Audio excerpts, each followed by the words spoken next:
బాబాసాహెబ్ అంబేద్కర్ వర్ధంతి దేశవ్యాప్తంగా ఘనంగా నిర్వహించారు. రాజ్యాంగ నిర్మాతకు దేశ ప్రజలందరూ నివాళులర్పించారు.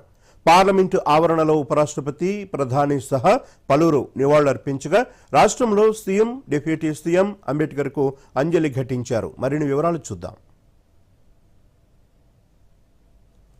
రాజ్యాంగ నిర్మాత, సామాజిక రాజకీయ దార్శనికుడు డాక్టర్ బాబాసాహెబ్ అంబేద్కర్కు ప్రపంచం, దేశం ఘనంగా నివాళులర్పించింది.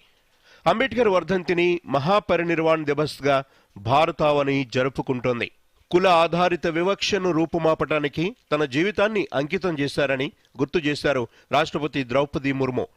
ఒడిశా పర్యటనలో ఉన్న రాష్ట్రపతి ద్రౌపది ముర్ము భువనేశ్వర్లో బాబాసాహెబ్కు పుష్పాంజలి ఘటించారు. ఏజీ స్క్వేర్లోని బాబాసాహెబ్ విగ్రహం వద్ద గవర్నర్ రఘువర్ దాస్, పలువురు ఇతర ప్రముఖులతో కలిసి నివాళులర్పించారు.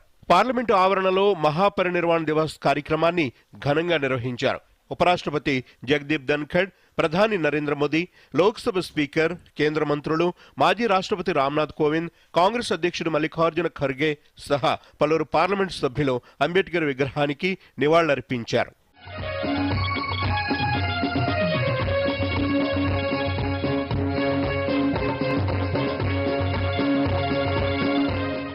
సమానత్వం, మానవ గౌరవం కోసం డాక్టర్ బిఆర్ అంబేద్కర్ చేసిన అవిశ్రాంత పోరాటం తరతరాలకు స్ఫూర్తినిస్తూనే ఉంటుందని ప్రధాని మోదీ అన్నారు. అంబేద్కర్ సంకల్పాన్ని నెరవేర్చేందుకు తమ నిబద్ధతను పునరుద్ఘాటిస్తున్నాం అని మోదీ ఎక్స్లో పేర్కొన్నారు. తెలంగాణ వ్యాప్తంగా అంబేద్కర్కు నివాళులర్పించారు. బాబాసాహెబ్కు సీఎం రేవంత్ రెడ్డి నివాళులర్పించారు. అంబేద్కర్ చిత్రపటానికి బీఆర్ఎస్ అధినేత కేసీఆర్ నివాళులర్పించారు. తెలంగాణ భవన్లో పార్టీ నేతలతో కలిసి కేటీఆర్ అంబేద్కర్ చిత్రపటానికి పూలమాలలు వేసి శ్రద్ధాంజలి ఘటించారు.